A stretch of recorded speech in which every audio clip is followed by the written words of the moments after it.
Operation बंदर 2019 एक गुप्त हवाई कार्रवाई की पूरी कहानी।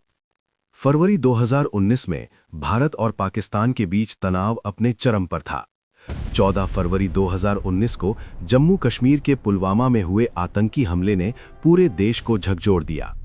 इस हमले की जिम्मेदारी पाकिस्तान आधारित आतंकी संगठन जैश-ए-मोहम्मद ने ली। इसके बाद भारत सरकार पर जवाबी कार्रवाई का भारी दबाव था। इसी पृष्ठभूमि में 26 फरवरी 2019 की सुबह भारत ने एक गुप्त हवाई अभियान चलाया, जिसे आधिकारिक रूप से ऑपरेशन बंदर कहा गया। ये ऑपरेशन इंडियन एयरफोर्स द्वारा अंजाम दिया गया। आधी रात के बाद भारतीय वायुसेना के मिराज 2000 लड़ाकू विमान नियंत्रण रेखा पार कर पाकिस्तान के खैबर पख्तूनख्वा प्रांत के बालाकोट क्षेत्र तक पहुंचे। लक्ष्य था बालाकोट में स्थित एक आतंकी प्रशिक्षण शिविर, जहां खुफिया एजेंसियों के अनुसार बड़ी संख्या में आतंकियों को प्रशिक्षण दिया जा रहा था। बालाकोट में स्थित ये ठिकाना पहाड़ी इलाके में था, जिसे सुरक्षित और रणनीतिक रूप से महत्वपूर्ण माना जाता था। खुफिया तैयारी और रणनीति। ऑपरेशन बंदर अचानक लिया गया निर्णय नहीं था। पुलवामा हमले के बाद भारतीय सुरक्षा एजेंसियों ने आतंकी नेटवर्क की गतिविधियों पर गहन निगरानी शुरू कर दी थी।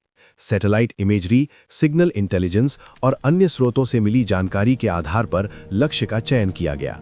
कहा जाता है कि मिशन की योजना अत्यंत गोपनीय रखी गई थी, ताकि किसी भी तरह की लीक से बचा जा सके। मिराज 2000 विमानों को विशेष प्रिसिजन गाइडेड बमों से लैस किया गया। इन बमों का उद्देश्य था सटीक लक्ष्य भेदन, ताकि आसपास के नागरिक क्षेत्रों को न्यूनतम नुकसान पहुंचे। ये भारत की ओर से एक नॉन मिलिट्री प्रीएम्प्टिव स्ट्राइक बताई गई, जिसका मकसद केवल आतंकी ढांचे को निशाना बनाना था, न कि पाकिस्तानी सेना को। अंतर्राष्ट्रीय और कूटनीतिक प्रभाव। ये कार्रवाई 1971 के युद्ध के बाद पहली बार थी जब भारतीय वायुसेना ने अंतर्राष्ट्रीय सीमा पार कर पाकिस्तान के भीतर हवाई हमला किया। इससे दक्षिण एशिया में तनाव अचानक बढ़ गया। पाकिस्तान ने इस हमले को अपनी संप्रभुता का उल्लंघन बताया, जबकि भारत ने इसे आत्मरक्षा और आतंकवाद के खिलाफ कार्रवाई करार दिया। दुनिया की निगाहें दोनों परमाणु संपन्न देशों पर टिक गईं।